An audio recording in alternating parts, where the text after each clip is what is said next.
Hi friends, welcome to Garib recipes. Friends, ఈరోజు tasty and healthy అయిన మంచి ఎనర్జీ డ్రింక్ని షేర్ చేయబోతున్నాను. ఈ డ్రింక్ని ఏ రోజుల్లో అయినా తీసుకోవచ్చండి. ముఖ్యంగా ఎదిగే పిల్లలకు వారానికి 2 సార్లైనా తాగించారంటే వాళ్ళు చాలా చురుగ్గా తయారవుతారు. ఏ పనిలో అయినా చాలా యాక్టివ్గా ఉంటారండి. ప్రతి ఒక్కరూ తప్పకుండా ట్రై చేయాల్సిన రెసిపీ ఇది. మరి ఈ హెల్దీ రెసిపీని ఎలా తయారు చేసుకోవాలో ఇప్పుడు చూసేద్దాం. దీనికోసం ఫస్ట్ ఒక బౌల్ తీసుకొని ఇందులోకి 10 ఖర్జూర పళ్ళని తీసుకోండి.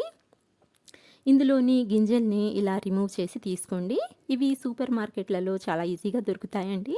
అలాగే కొంచెం సాఫ్ట్గా ఉన్న ఈ ఖర్జూరాలను తీసుకున్నట్లయితే టేస్ట్ అనేది చాలా బాగుంటుంది. ఇప్పుడు వీటిని ఇలా బౌల్లోకి తీసుకొని నెక్స్ట్ ఇందులోకి 10 వరకు జీడిపప్పుని కూడా యాడ్ చేసుకోండి. తర్వాత బాదం పప్పు అండి. ఈ బాదం పప్పుని జీడిపప్పు కంటే కొద్దిగా ఎక్కువగానే తీసుకోండి. అంటే ఒక 15 నుంచి 20 వరకు తీసుకొని వీటిని కూడా ఇందులోకి యాడ్ చేసుకోండి. తర్వాత ఇవి మునిగేంత వరకు పాలని వేసుకోండి. నేను ఇక్కడ చిన్న గ్లాస్తో అంటే టీ గ్లాస్తో 1 గ్లాస్ పాలని తీసుకున్నానండి. ఈ పాలు కూడా కాచి చల్లార్చిన పాలని తీసుకోండి. ఇలా పాలల్లో మనకు ఈ నట్స్ మునిగేంత వరకు పాలనైతే యాడ్ చేసుకోవాలన్నమాట. ఇలా పాలల్లో బాగా కలుపుకొని వీటిని ఒక 20 నుంచి 30 నిమిషాల వరకు పక్కన పెట్టేయండి.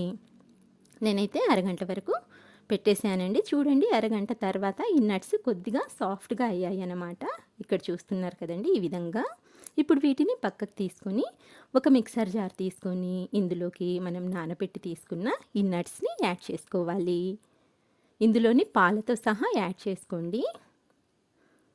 ఇలా అన్నీ వేసుకున్న తర్వాత మూత పెట్టేసి వీటిని ఫైన్గా మెత్తటి పేస్ట్ లాగా గ్రైండ్ చేసి తీసుకోవాలి. ఇలా ఫైన్గా గ్రైండ్ చేసుకోవాలండి. అప్పుడే టేస్ట్ అనేది చాలా బాగుంటుందన్నమాట. ఈ పేస్ట్ని పక్కకు తీసుకొని ఇప్పుడు ఒక బౌల్ తీసుకోండి. ఇందులోకి 1/2 లీటర్ వరకు కాచి చల్లార్చిన పాలని తీసుకోండి. చిక్కటి పాలు తీసుకున్నట్లయితే టేస్ట్ చాలా బాగుంటుందండి. ఇప్పుడు ఈ పాలల్లో మనము గ్రైండ్ చేసి పెట్టుకున్న ఈ డ్రై ఫ్రూట్ పేస్ట్ని యాడ్ చేసుకోవాలి. ఇలా మొత్తం పేస్ట్ని అంతా యాడ్ చేసుకున్న తర్వాత పాలల్లో బాగా కలిసేలా ఒకసారి బాగా కలుపుకోండి. ఈ విధంగా కలుపుకున్న తర్వాత ఇప్పుడు స్టవ్ ఆన్ చేసి ఈ పాలని స్టవ్ మీద పెట్టుకొని గ్యాస్ని మీడియం ఫ్లేమ్లో పెట్టి ఒక 2-3 నిమిషాలు ఉడికించుకోవాలండి. అంటే ఇలా పాలల్లో పొంగొచ్చేంత వరకు ఉడికించుకోవాలన్నమాట. చూడండి, పాలల్లో పొంగొచ్చిన తర్వాత ఈ పాలు ఎంత క్రీమీగా కనిపిస్తున్నాయో. ఇందులో డ్రై ఫ్రూట్ పేస్ట్ వేసాం కాబట్టి ఇవి క్రీమీగా అయిపోతాయండి. ఇలా పాలల్లో పొంగొచ్చిన తర్వాత మనం ఇందులోకి పంచదారని యాడ్ చేసుకోవాలి. నేను ఇక్కడ 1/2 కప్పు వరకు పంచదారని వేసానండి. అలాగే సన్నగా తరిగిన జీడిపప్పు, సన్నగా తరిగిన బాదం పప్పు, నెక్స్ట్ సన్నగా తరిగిన పిస్తా పప్పుని కూడా 2 టేబుల్ స్పూన్ల లెక్కన యాడ్ చేసుకోండి.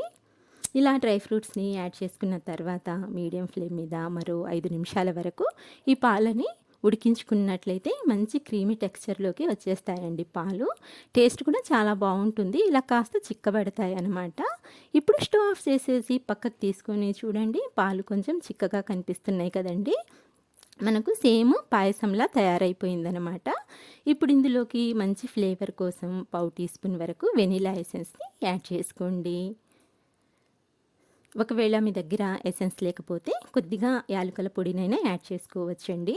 ఇలా ఎసెన్స్ వేసిన తర్వాత ఇంకొకసారి బాగా కలుపుకొని ఇప్పుడు మనం దీన్ని పూర్తిగా చల్లారేంత వరకు పక్కన పెట్టేసి ఆ తర్వాత సర్వ్ చేసుకున్నట్లయితే చాలా టేస్టీగా ఉంటుందండి. చూడండి, ఎంత క్రీమీగా ఎంత ఎంత చక్కగా కనిపిస్తుందో. చూస్తుంటేనే ఎమ్మీగా ఉంది కదండి.